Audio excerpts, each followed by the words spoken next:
ओम नमो भगवते वासुदेवाय। ओम नमो भगवते वासुदेवाय। स्वस्ति श्री गणेशाय नमः।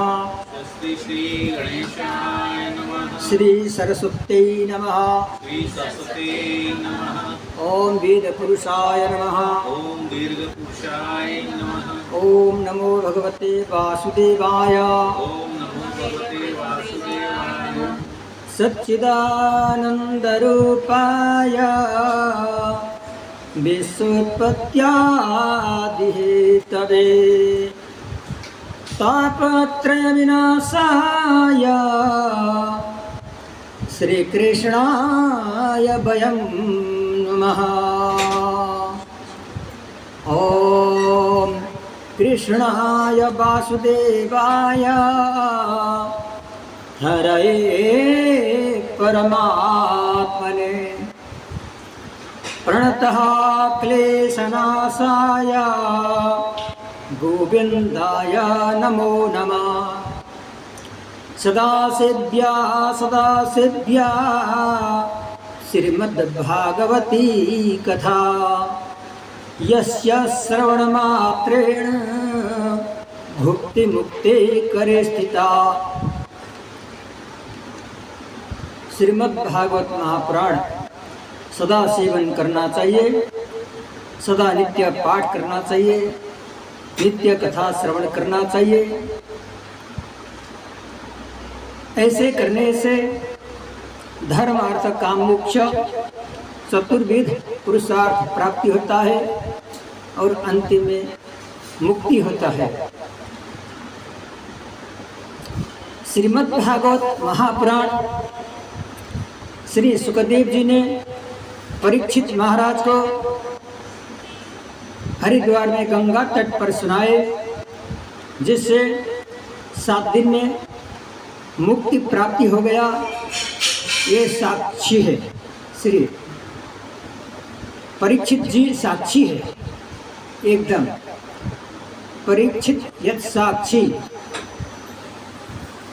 और यही कथा व्यास जी महाराज सुखदेव जी को पढ़ा रहे थे। उसी समय में सुत जी महाराज बैठे हुए थे और वहाँ पर सुत जी ने सुखदेव जी के साथ में श्रवण किए और फिर सौनक आदि 88,000 ऋषियों को सुत जी महाराज ने सुनाई। और गोकर्ण जी ने यही कथा धुंधुकारी को सुनाई।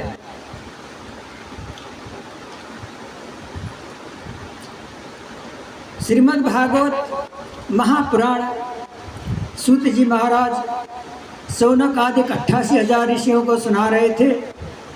उस समय में सुखदेव जी महाराज परीक्षित राजा को सुना रहे थे। उस समय में देवता भी इस श्रीमद्भागवत महापुराण की कथा की रसास्वादन करने के लिए धरातल पर आ गए गंगा किनारे। और यहाँ पर अमृत लेकर के आए थे और श्री सुखदेव जी महाराज से निवेदन किए देवताओं ने, हे सुखदेव जी महाराज, आप हम लोग देवता लोगों को श्रीमद्भागवत सप्ताह श्रवण कराइए। हम लोग सप्ताह श्रवण करना चाहते हैं, कथा अमृत पीना चाहते हैं, पान करना चाहते हैं। तो ये परीक्षित बैठे हैं, परीक्षित को यह अमृत पिला दीजिए।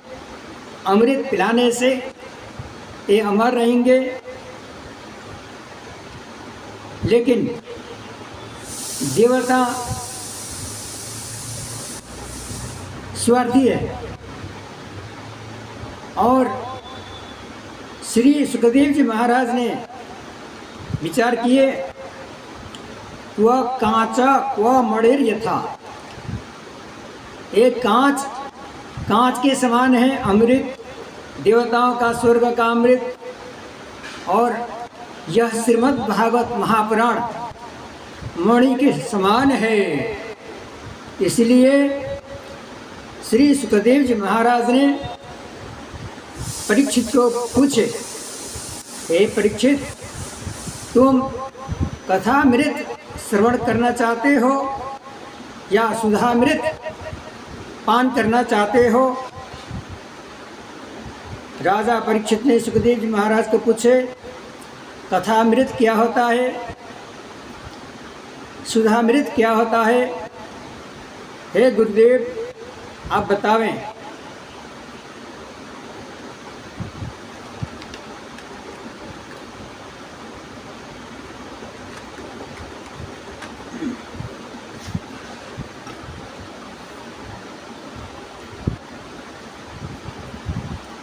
श्री सुखदेव जी महाराज ने सावधान करते हुए राजा परीक्षित को बताए, सुधामृत अमर रहते हैं, लेकिन अमर सदा के लिए नहीं रहते हैं। और सुधामृत जन्म जन्मांतर के पापों से मुक्त हो जाते हैं। तो श्री परीक्षित जी महाराज ने भगवान श्री सुखदेव जी से निवेदन किए, मैं कथामृत पीऊँगा, सुधामृत मेरे को नहीं चाहिए। तो श्री सुखदेव जी महाराज हंसे और देवताओं को कथामृत नहीं दिए, नहीं सुनाए, क्योंकि यह अमृत है, बहुत दिव्य अमृत है। ये कथामृत है, ये कथा गंगा है, विश्व पावनी गंगा है। एक गंगा है, गंगोत्तरी से उत्पन्न प्रकट होकर के और बहती हुई हरिद्वार और काशी होते हुए गंगा सागर में पहुंचती है, सभी को पावन करती हुई है। ये गंगा जी का पान करने से कल्याण होता है, दर्शन करने से कल्याण होता है, नाम उच्चारण करने से भी कल्याण होता है। गंगा गंगेतियो बुर्यात, गंगा गंगेतियो बुर्यात, यो जनानं सतैरपि मुच्यते सर्वपापेभ्यो विष्णुलोकं स गच्छति। 1000 योजन दूर से भी गंगा गंगा हर गंगे बोलने से पाप नाश हो जाता है और अंतिम में मुक्ति प्राप्ति होता है। गंगा जल पान करने से भी मुक्ति होता है। और ये गंगा है श्रीमद् भागवती गंगा, ये विश्व पावनी गंगा है, विश्व को पावन करती है। तो यह देख करके ब्रह्मा जी को आश्चर्य हुआ। ब्रह्मा जी ने सभी साधनों को एक तरफ तराजू में डाल दिए और एक तरफ श्रीमद् भागवत महापुराण का यह ग्रंथ स्थापित किए और इसमें तराजू लगा करके जोखने से श्रीमद् भागवत महापुराण भारी हो गए, सब हल्का पड़े। इसलिए यह दिव्य अमर ग्रंथ है, इसको श्रवण करने से अवश्य मुक्ति प्राप्ति होता है। इसमें उदाहरण है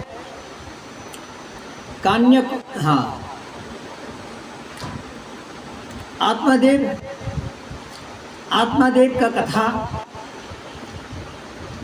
तुंगभद्रा नदी के किनारे पर आत्मादेव ब्रह्मज्ञानी रहते हैं। उनके संतान नहीं हुए किसी पाप के कारण से, उनकी पत्नी धुंधली थी। धुंधली बहुत पापिनी थी, वो गलत करती थी और अपना वाक्य स्थापित करती थी और किसी के बात नहीं सुनती थी। इनका संतान नहीं हुए। संतान न होने के कारण बहुत दुखी होकर के आत्मादेव आत्महत्या करने के लिए वन में चले गए। वहाँ एक कूप था, वहाँ पर एक सन्यासी आए पानी के लिए और आत्मादेव भी वहाँ पहुँच गए थे, लेकिन बहुत दुखी है आत्मादेव।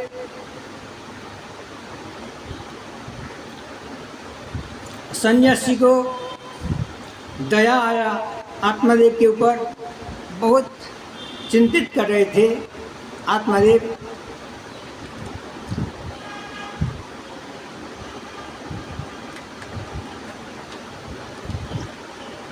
आत्मादेव को देख करके सन्यासी महाराज को बहुत दया आया। आत्मादेव ने सन्यासी महाराज को प्रणाम किए तो सन्यासी महाराज ने पूछे, कथम रोदसी विप्रत्वम, हे विप्र, हे विप्रदेव, आप क्यों रो रहे हैं? आपके क्या कारण है रोने का, आप बताइए। आत्मादेव बताए कि हे प्रभु,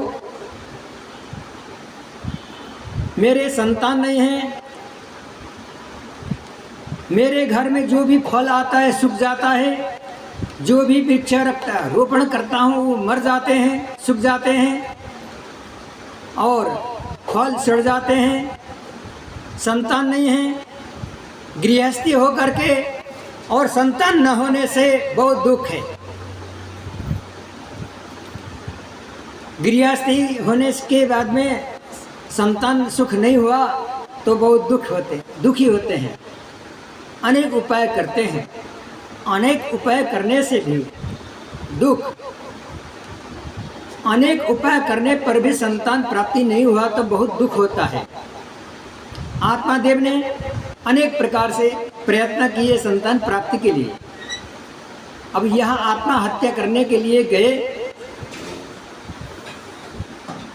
तो बोले कि सन्यासी बोले, हे ब्राह्मण देवता, मैंने आपके मस्तक का रेखा पढ़ा है, आपके 7 जन्म तक संतान नहीं होगा, इसलिए आप संतान की सुख प्राप्ति के लिए इच्छा मत करिए। कुपुत्र दुखदायक, यदि कुपुत्र हो गया तो बहुत दुख प्राप्ति होता है। और चित्रकेतु के सौर 1000 रानी थे तो भी मतलब संतान सुख प्राप्ति नहीं हुआ, इसलिए आपका 7 जन्म तक होने वाला नहीं है। तो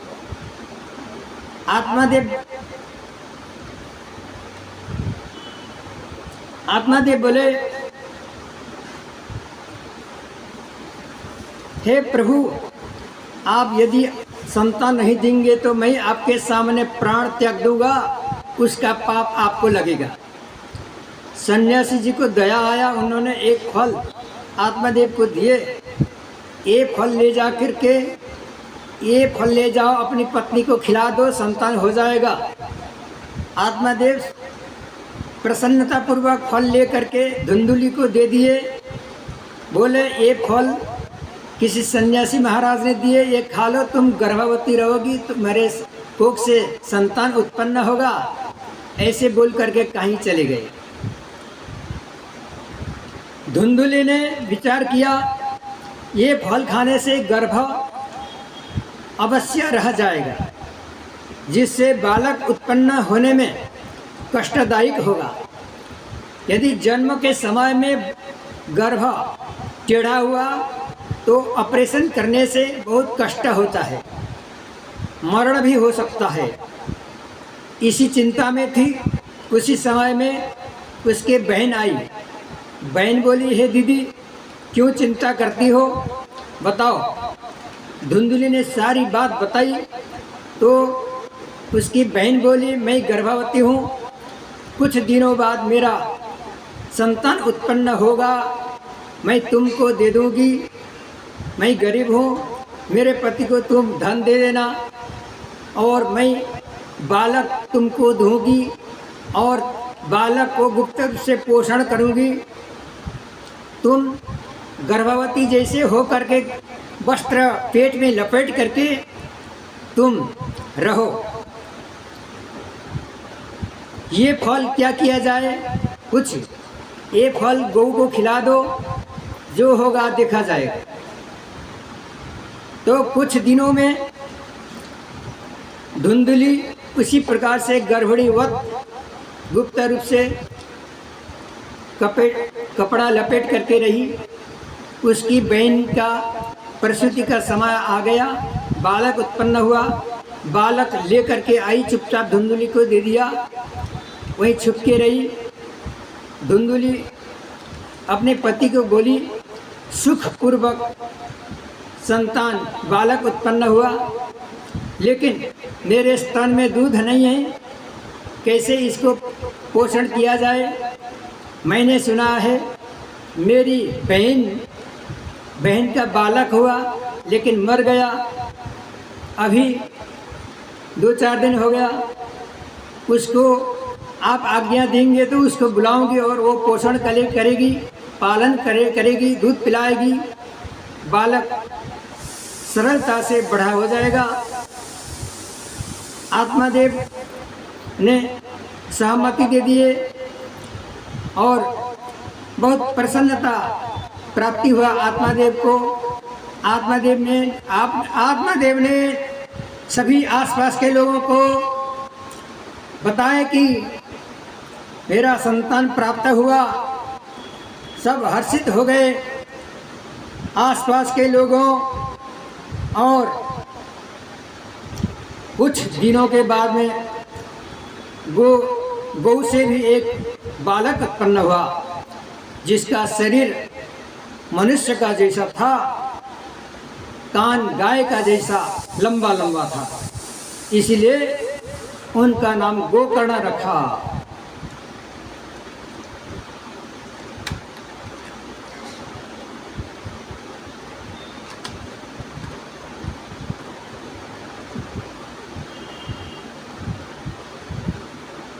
और धुंधुकारी का नाम जन्म पत्रिका के अनुसार से ब्राह्मण ने नाम रखे दूसरा। धुंधली बोली, मेरा नाम धुंधली है, इसलिए इसका नाम मेरा बेटा का नाम धुंधुकारी होना चाहिए। तो धुंधली को कोई जीत नहीं सकता है, उसका बात सबको मानना पड़ेगा, इसलिए उसका नाम धुंधुकारी रखा गया। और एक दिन धुंधुकारी बड़ा हो गया, गोकर्ण भी बड़ा हो गया, और गोकर्ण पढ़ करके विद्या अर्जन करके बहुत सुंदरता से ज्ञानी हो गए। और इधर धुंधुकारी महाखाल हो गया, पापी। किसी अड़ोस पड़ोस के बच्चों को लेके आता है और कुआं में डुबा देता है, किसी को नदी में ले जाके हत्या करता है, उसका काम यही रहा। और कुछ दिनों बाद में धुंधुकारी अपने पिता से बोला, अभी ये सब धन दे दो मेरे को, और नहीं तो मैं मार दूंगा। और कुछ धन छीन लिया आत्मादेव से, और गाली दिया। इसको सुन करके आत्मादेव को बहुत दुख हुआ। सन्यासी पहले बोले थे, कुपुत्र दुखदायक, कुपुत्र हो तो बहुत दुख प्राप्ति होता है। अब यहाँ पर आत्मादेव बहुत चिंतित हुए। ये देख करके गोकर्ण पूछे, हे पिताजी, आप क्यों दुखी हैं, बताइए दुख का कारण। आत्मदेव बोले, बेटा धुंधुकारी बहुत सता रहा है, अब क्या करूं बताओ। गोकर्ण बोले, हे पिताजी, देहस्थिमां सरुधिरे विमतिं त्यजत्वं जाया सुतादिसुखद देहस्थिमां सरुधिरे विमतिं त्यजत्वं जाया सुतादिसु सदा ममतां विवञ्च पश्यानिशं जगदिदं क्षणभङ्गुनिष्ठ वैराग्य राग रसिको भवभक्तिनिष्ठः धर्मं भजस्व सततं त्यज लोक धर्मान् सेवस्व साधु पुरुषान् जहि काम तृष्णान् अन्यश्च दोष गुण चिंतन मास मुक्त्वा सेवा कथा रसमहो नितरम पिबत्वा। ये पिताजी, यह देहस्थि मांस रुधिरे विमतिम त्यजतम, ये देह में मांस है, अस्थि है, रुधिर है, इसीलिए ये नाशवान शरीर है। देखने में सही है लेकिन भीतर मल मूत्र से भरा हुआ दुर्गंध है, रुधिर विष्टा कफ वात पित्त से भरा हुआ, और इसमें ये नाशवान शरीर एक दिन अवश्य नाश हो जाता है। इसलिए किसी के प्रति भी आसक्ति मत करिए। जाया सुतादिसु सदा ममतां विमुंच, जाया पत्नी, सुता बेटा, सुता जाया सुतादिसु सदा ममतां विमुंच पश्यानिशं जगदिदं क्षणभंगुनिष्ठ। ये जगत है, क्षणभंगुर है, नाशवान है, अभी है अभी नहीं है, कभी भी नाश हो सकता है। आत्मा है, अजर है, नित्य है, शाश्वत है, पहले कहीं था, अभी किसी शरीर में है, बाद में किसी शरीर में रहेगा। आत्मा है, शुद्ध है, बुद्ध है, नित्य है, निर्विकार है। आत्मा चिंतन करिए। और जाया सुतादिसु सतम ममतां विमुंच, पत्नी पुत्र किसी के भी रिश्तेदारों का चिंतन मत करिए, ये सब क्षणभंगुर है, नाशवान है। इसलिए आत्मा चिंतन करिए, परमात्मा का नाम जपिए। जाया सुतादिसु सदा ममतां विमुंच पश्यानिशं जगदिदं क्षणभंगुनिष्ठ वैराग्य राग रसिको भक्तिनिष्ठः। वैराग्य व्रत धारण करिए। वैराग्य में ही, विवेकाधिष्ठित वैराग्य में ही सब कुछ प्राप्ति होता है। वैराग्य से ज्ञान विज्ञान प्राप्ति करके, आत्मा चिंतन करके, आत्मा को निवेदन करिए, परमात्मा में समर्पित हो जाइए, परमात्मा में लीन हो जाइए। परमात्मा का नाम लेते लेते लीन हो जाइए। क्षणभंगुर निष्ठा वैराग्य राग रसिको भक्ति निष्ठा धर्मं भजस्व सततम। धर्म धार्यते यदि धर्म, परम हित सदृश धर्म नहीं भाई। दूसरे का उपकार करिए, परोपकार करिए। परोपकार पुण्याय, परोपकार करने से पुण्य प्राप्ति होता है। परोपकार पुण्याय पापाय प्रपीडनम। दूसरे को जो ये है धुंधुकारी है, परपीडनम, दूसरे को पीड़ा देता है, बहुत को दिया है, ये पाप है।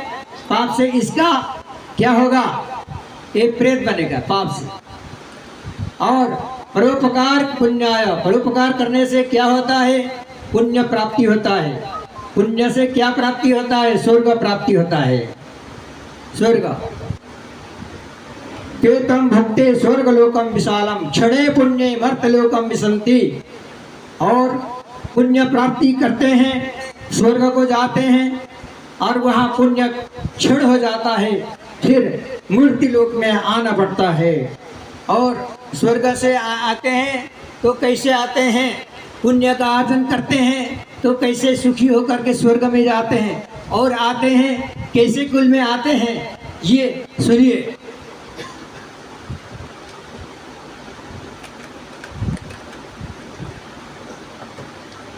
योगिनाम श्रीमताम गेहे योग भ्रष्टो विजायते। योगियों के कुल में श्रीमंतों के कुल में इस प्रकार से स्वर्ग से आते हैं। इसलिए अभी वर्तमान में किए हुए कर्म का फल जवानी में प्राप्ति होता है, जवानी में किए हुए कर्म का फल बूढ़ापा में प्राप्ति होता है, बूढ़ापा में किया हुआ पुण्य कर्म का फल और दूसरे जन्म में प्राप्ति होता है। और धर्मम भजस्व सततम त्यज लोक धर्मान, लोकों का धर्म त्याग करिए। कौन क्या बोलेगा? बोलना दीजिए, जैसे करनी ऐसे भरनी। हाँ, जैसे करता है ऐसे भोगेगा, इसलिए किसी का प्रवाह मत करिए, नाम जपते रहिए, शुभ कर्म करते रहिए। हाँ, धर्मम भजस्व सततम त्यज लोक धर्मान सेवस्व साधु पुरुषान, साधु पुरुषों का, संतों का सेवा करिए, भक्तों का सेवा करिए, भक्तों का सहयोग करिए। सेवस्व साधु पुरुषान जही काम तृष्णा, कामनाओं को त्याग करिए, तृष्णा को त्याग करिए। तृष्णा न जीर्णा वयमेव जीर्णा, तृष्णा कभी जीर्ण नहीं होता है। भोगान भोक्ता वयमेव भोक्ता, भोग कितने भी भोगेंगे, जिस प्रकार से अग्नि में घी जितना डालेंगे उतना बढ़ता जाता है अग्नि। इसीलिए भोगान भोक्ता वयमेव भोक्ता, हम भी भोग भोगते भोगते समाप्त होते हैं। तृष्णा जीर्णा नहीं होती है, तृष्णा न जीर्णा वयमेव जीर्णा, तृष्णा कभी जीर्णा नहीं होती है, वृद्धा नहीं होती है। हम लोग ही वृद्ध हो जाते हैं, इसलिए इसको त्यागिए, तृष्णा को। धर्मम भजस्व सततम त्यज लोक धर्मान सेवस्व साधु पुरुषान जहि काम तृष्णान अन्यास दोष गुण चिंतन मास मुक्त्वा सेवा कथा रसमहो नितरम पिबत्वा। दूसरे का गुण भी मत देखिए, दोष भी न देखिए। दूसरे का दोष देखेंगे तो आपको पाप लगेगा, उसका पाप आप में आएगा। इसलिए उसके दोष कभी मत देखिए, अपना दोष देखिए। अपना, हम में क्या कमी है, हम में कुछ कमी है क्या? कमी है तो उसको निकाल डालिए। और दूसरे में कुछ है, दूसरे का दोष मत देखिए। दूसरे में गुण है तो गुण देखिए, क्षमा करिए, उसको मत देखिए। गुण दोष दूसरे का मत देखिए, सावधान हो जाइए। है तो अपने का, अपना कल्याण करना है, अपना दोष ढूंढिए, क्या कमी है अपने में, और उसको निकाल दीजिए। और परमात्मा का भक्ति करिए तो आप पवित्र बन जाएंगे, आपका कल्याण होगा निश्चय ही। अन्य सदोष गुण चिंतन मास मुक्त्वा सेवा कथा रसमहो नितरम पिबत्वा। इसलिए निरंतर श्रीमद् भागवत अमृत रूपी कथा सेवन करते रहिए, श्रवण करते रहिए, मनन करते रहिए, चिंतन करते रहिए, निधि ध्यासन करते रहिए। इस प्रकार से गोकर्ण महाराज ने आत्मादेव पिता को ज्ञान प्रदान किए। इसको ज्ञान प्राप्त करके वन में जा करके श्रीमद् भागवत महापुराण के 10वें स्कंद का नित्य ये 90 अध्याय है, 90 अध्याय का पाठ करते थे।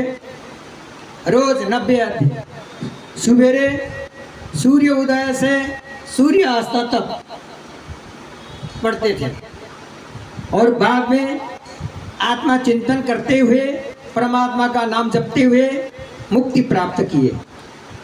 आत्मादेव का मुक्ति हो गया।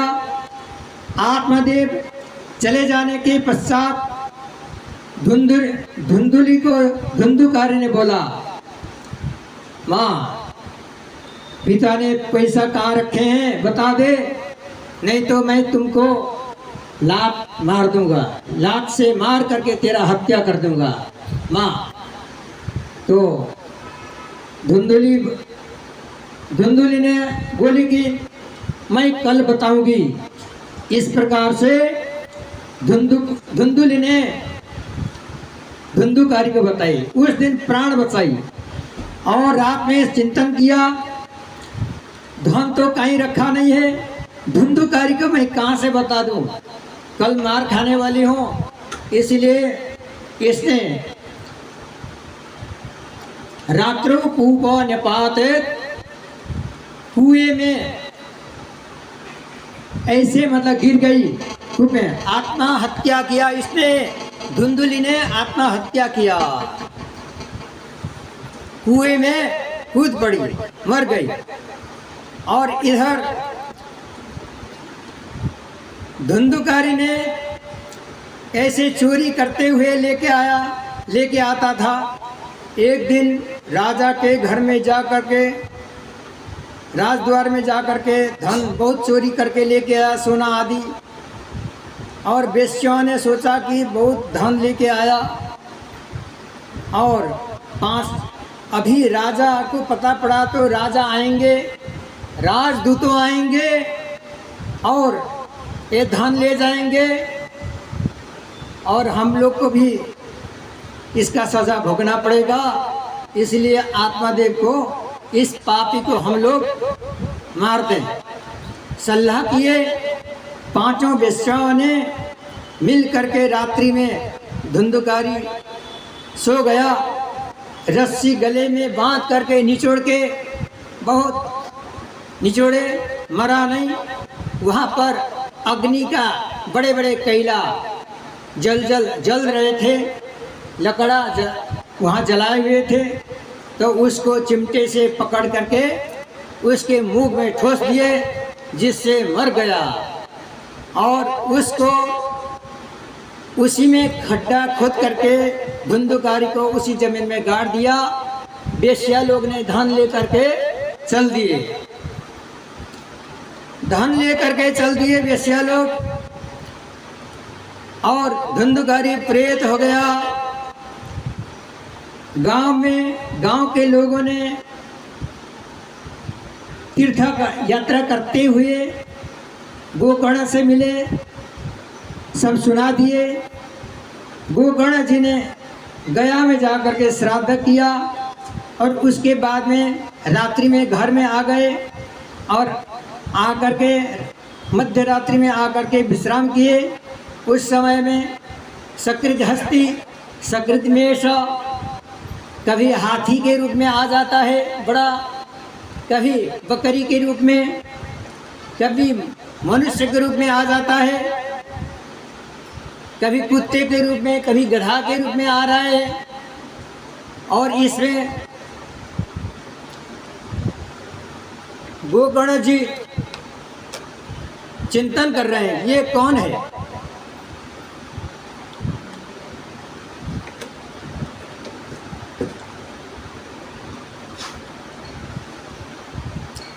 गोकर्ण को पता नहीं पड़ा ये कौन है। गोकर्ण जी ने जल को अभिमंत्रित करके और उसके ऊपर छोड़ दिए। और तो गोकर्ण ने बोले, तुम कौन हो बता।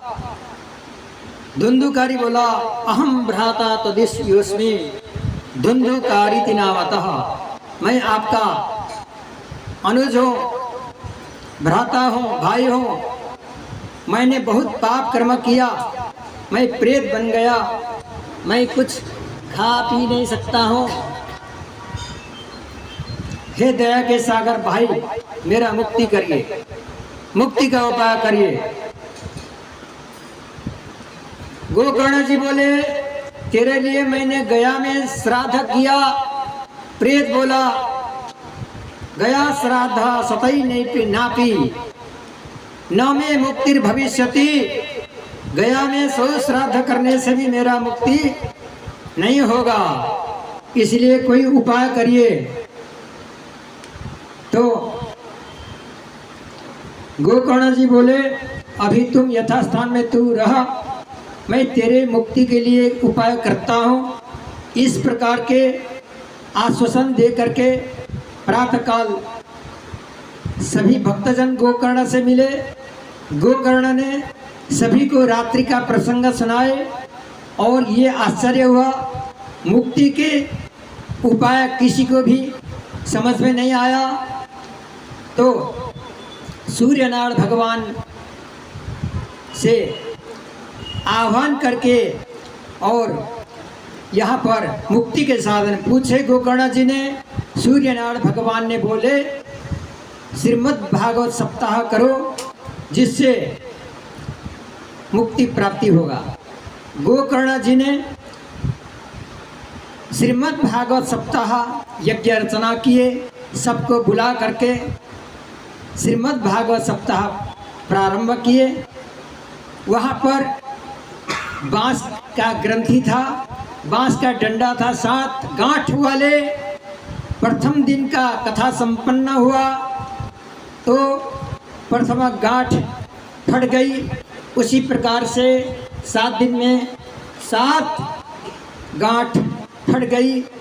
वहाँ से एक दिव्य रूप पीताम्बरधारी मुकुट धारण किए हुए एक पुरुष प्रकट हुआ। उस प्रकट पुरुष ने गोकर्ण जी को प्रणाम किया। गोकर्ण जी ने बोले तुम कौन हो, बताओ क्या नाम है तुम्हारा, कहाँ से आए हो। धुंधुकारी बोला अहम भ्राता तदीयस्मि धुंधुकारी नामता। हे भ्राता, मैं प्रेत हुआ था अपने कर्म से, लेकिन आपने उद्धार किए, आप धन्य हैं, मेरा मुक्ति कर दिए। श्रीमद् भागवत सप्ताह धन्य है। मुक्ति प्रदान न गर्जति, मुक्ति प्रदान करने में श्रीमद् भागवत महापुराण गर्जना करता है।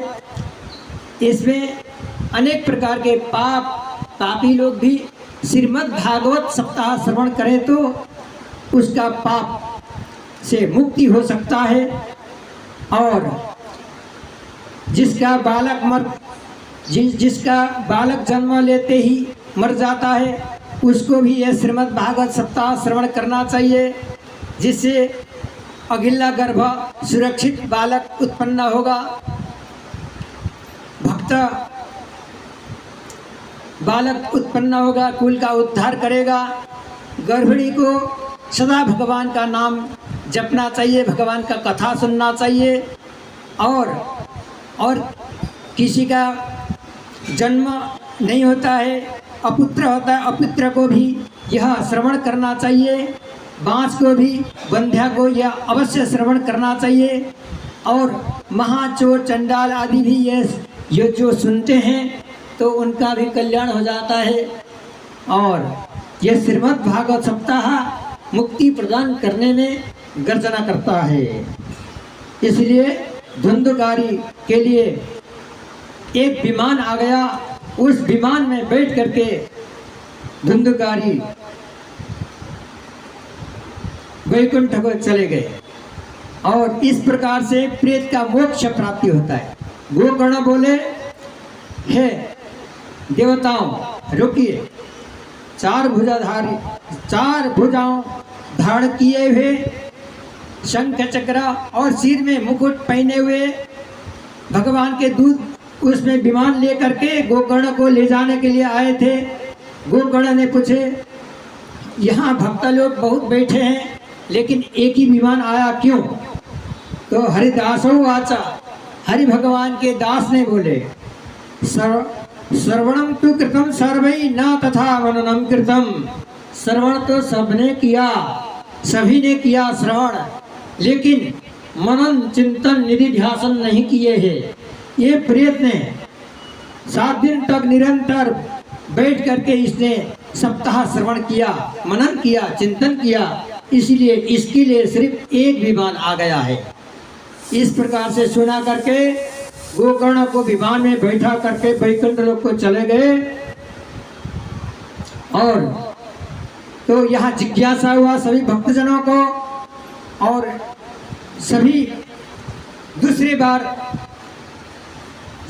श्रीमद् भागवत महापुराण की सप्ताह श्रवण करने के लिए उत्साहित हुए, गोकर्ण जी से निवेदन किए और गोकर्ण जी ने सबको श्रीमद् भागवत महापुराण सुनाए। तो उस समय में जैसे पूर्ण हुआ, इसमें एकाग्र से श्रवण किए, मनन किए, चिंतन किए, जिसने सब विमान आ गए उनको लेकर के और चले गए वैकुंठ में। इस प्रकार से श्रीमद् भागवत सप्ताह श्रवण करने से, मनन करने से, चिंतन करने से, निधि ध्यान करने से और सच्ची भावना से, सच्ची भक्ति करने से भगवान की कृपा होता है। इसलिए सदा सदा सेव्या श्रीमद् भागवती कथा यस्य श्रवण मात्रेण भुक्ति मुक्ति करेति था। इस प्रकार से सदा सेवन करना चाहिए। यह श्रीमद् भागवत अमृत रूपी कथा श्रवण करिए, मनन करिए, चिंतन करिए, निधि ध्यान करिए, आत्मनिवेदन करिए।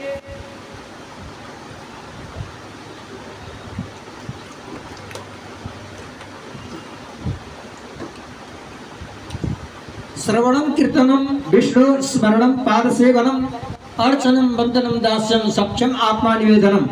इस प्रकार से परमात्मा में निवेदन होकर के इस प्रकार से श्रवण करिए, मनन करिए, चिंतन करिए, भक्ति करिए। भक्ति में शक्ति है, भक्ति से भगवान प्रसन्न हो जाते हैं, भगवान की अनंत कृपा होती है। इसमें ध्रुव जी ने भक्ति किए तो ध्रुव जी को 5 वर्ष के थे, भगवान ने दर्शन दिए, फिर ध्रुव पद दे दिए। बाद में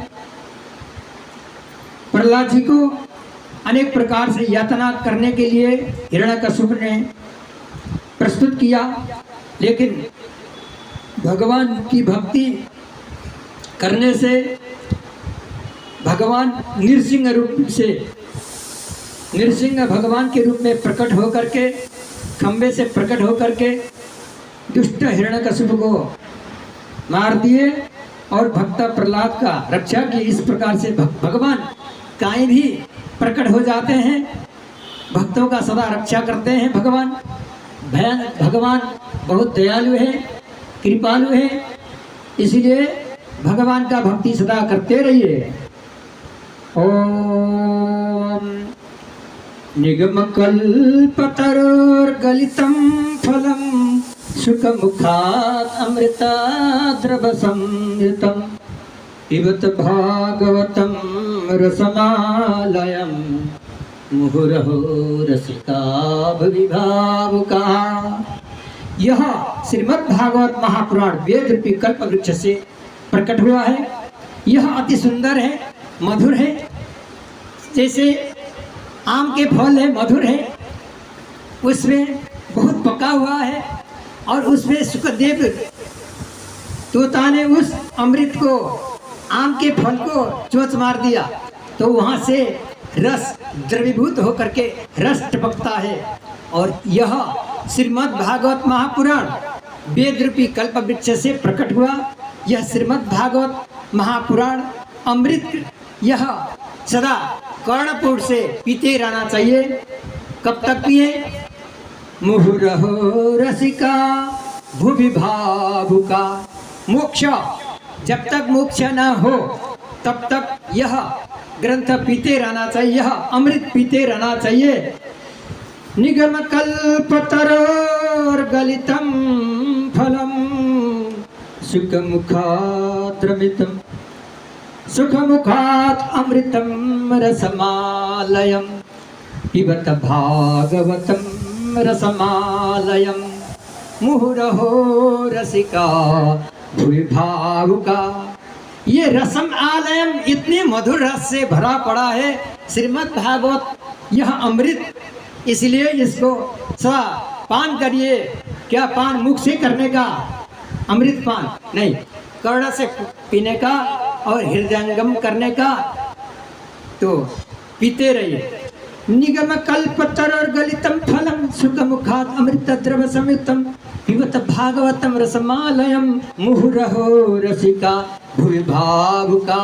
हे भावुक जनों, हे भक्त जनों, भक्ति से युक्त होकर के, प्रेम से, श्रद्धा से, एकदम आह्लादित भक्ति से अन्वित होकर के निमज्जन करते रहिए, आत्मा निमज्जन करते रहिए।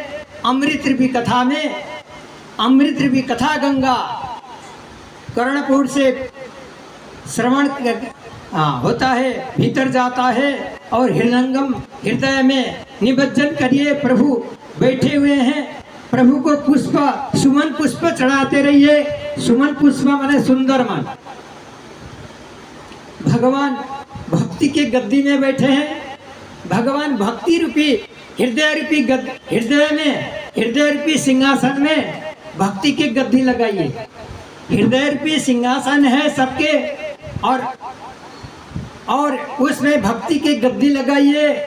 और ये नम्रता के तकिया लगा दीजिए, नम्रता। हाँ, और उसमें भगवान बहुत प्रसन्न हो जाते हैं इस सुमन पुष्प से, इसलिए सुमन पुष्प चढ़ाइए।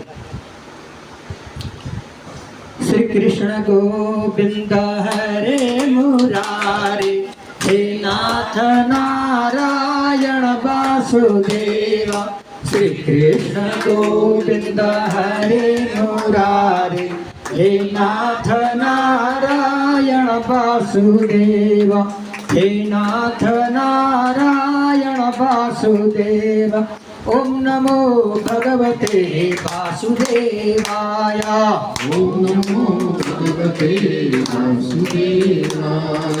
ओम नमो भगवते वासुदेवाय। ओम नमो भगवते वासुदेवाय। वासुदेवाय प्रभु वासुदेवाय।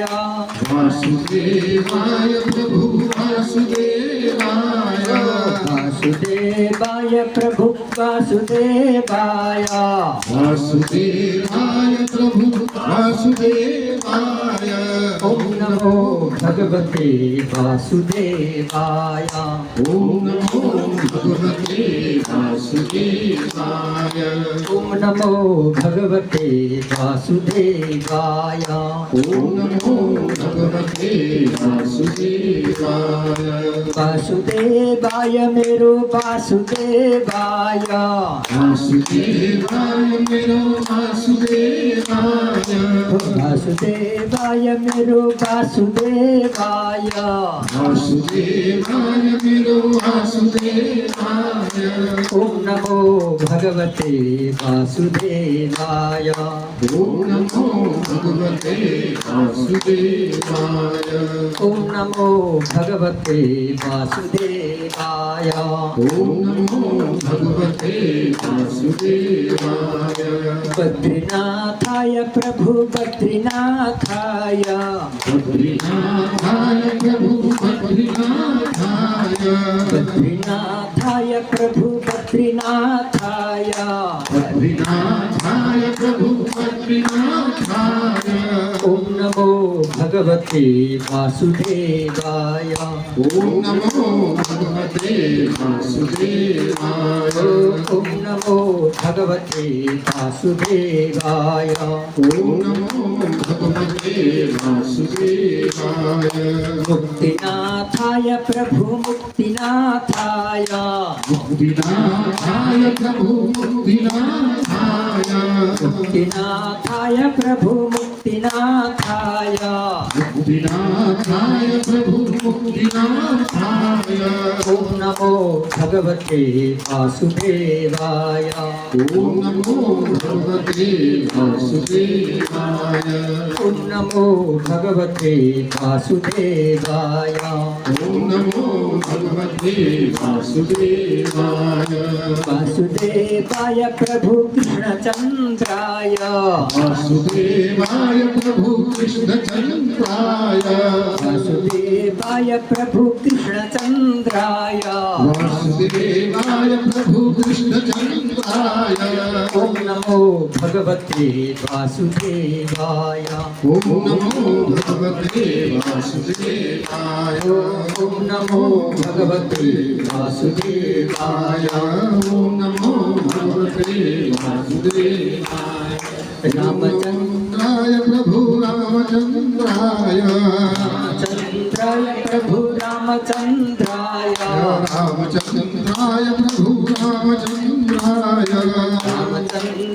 प्रभु रामचंद्राय रामचंद्राय प्रभु रामचंद्राय ओम नमो भगवते वासुदेवाय ओम नमो भगवते वासुदेवाय ओम नमो भगवते वासुदेवाय ओम नमो भगवते वासुदेवाय ओम नमो भगवते वासुदेवाय ओम नमो भगवते वासुदेवाय ओम नमो भगवते वासुदेवाय ओम नमो भगवते वासुदेवाय ओम नमो भगवते वासुदेवाय ओम नमो भगवते वासुदेवाय ओम नमो भगवते वासुदेवाय ओम नमो भगवते वासुदेवाय ओम नमो भगवते वासुदेवाय ओम नमो भगवते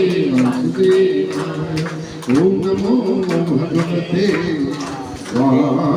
वासुदेवाय सच्चिदानंद भगवान की जय भागवत भगवान की जय हो सुत जी महाराज की 34 कोटि देवताओं की ओ नमः पार्वती पते हर हर महादेव